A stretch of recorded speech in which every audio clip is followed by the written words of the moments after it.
Phone ಮಾಡಿ ಹೇಳಿದೆ ನಾನು, ಮ್ಯಾಮಿಂದ ನನಗೆ ಆಗಲ್ಲ ಬರಕ್ಕೆ ಅಂತ ಮತ್ತೆ ಹೇಳಿದೆ.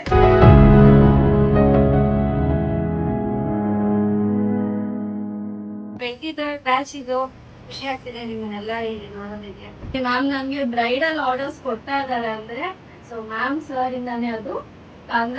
ಇನ್ಸ್ಪಿರೇಷನ್ ಅಂದ್ರೆ ಮ್ಯಾಮ್ ಅಂಡ್ ಸರ್. ಮ್ಯಾಮ್ ಮತ್ತೆ ಸರ್ ತುಂಬಾ ಚೆನ್ನಾಗಿ ಹೇಳ್ಕೊಡ್ತಾರೆ. ಸರ್ ಮ್ಯಾಮ್ ಎಷ್ಟು ಚೆನ್ನಾಗಿ ಹೇಳ್ಕೊಡ್ತಾರೋ ಅದೇ ರೀತಿ ನೀವು ಪ್ರಾಕ್ಟೀಸ್ ಮಾಡಿದಷ್ಟು ಸರ್ ಬಂದಿಟ್ಕೊಂಡು ಈಗ ಲೈಕ್ ನೀಟಾಗಿ ಫಿನಿಶಿಂಗ್ ಬರೋವರೆಗೂ ನಾನು ಪ್ರಾಕ್ಟೀಸ್ ಮಾಡ್ತೀನಿ. ಮ್ಯಾಮ್ಗಳು ತುಂಬಾ ಸಪೋರ್ಟ್ ಮಾಡಿದ್ವಿ. ತುಂಬಾ ಇದರಿಂದ ಮ್ಯಾಮಿಗೆ ಫೋನ್ ಮಾಡಿ ಹೇಳಿದೆ ನಾನು, ಮ್ಯಾಮಿಂದ ನನಗೆ ಆಗಲ್ಲ ಬರಕ್ಕೆ ಅಂತ. ತುಂಬಾ ಸಪೋರ್ಟ್ ಮಾಡ್ಕೊಂಡು ತುಂಬಾ ಚೆನ್ನಾಗಿ ಹೇಳ್ಕೊಡೋದ್ರಿಂದ ನಮಗೆ ಬರ್ತಾ ಇದೀವಿ. ತುಂಬಾ ಇಷ್ಟ ಆಗ್ತಾ ಇದೆ. But after coming there and seeing man's the experience and the inspiration, the way they give inspiration, I want to take it to the next level. ದೇವರನ್ನ ನಾನು ತುಂಬಾನೇ ನಂಬ್ತೀನಿ. ಆ ಶಿವನ ನನಗೆ ಇಲ್ಲಿ ಇತಿಹಾಸಕ್ಕೆ ಕಳಿಸಿದ್ದಾನೆ ಅಂತ ಅನ್ಕೋತಾರೆ. ನನಗೆ ಒಳ್ಳೆ ಸರ್ ಮ್ಯಾಮ್ ಸಿಕ್ಕಿದ್ದಾರೆ.